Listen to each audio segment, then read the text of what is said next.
My mother treated me poorly my whole life to favor my spoiled siblings, and now that she's sick and they've all abandoned her, she demands that I quit my job and college to take care of her.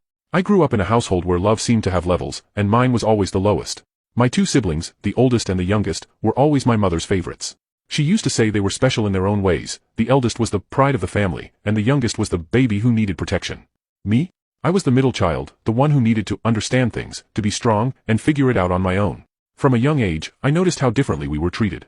At Christmas, while they got the expensive toys they wanted, I got clothes or something practical, like school supplies, things I would have gotten anyway. When I got good grades, I'd hear, "It's your responsibility." Meanwhile, they were praised as geniuses for the smallest achievements. Once, my younger brother broke my video game console, something I'd saved up for months to buy. When I complained, my mother said, "He's just a kid, and you should learn to share." He was 15 at the time. As I got older, things only got worse. My older brother started causing trouble at school, skipping classes, but my mom would excuse it, saying he was full of potential and just going through a phase. Meanwhile, if I scored an 8 instead of a 10, I'd get lectured about how lazy and ungrateful I was. As for my youngest brother, all he did was play video games and get spoiled, but that was fine because he was the baby of the house. I started working early because I knew my mother would never help me financially. She paid for my older brother's college while all I got were comments like, "If you want to study, you need to prove you deserve it."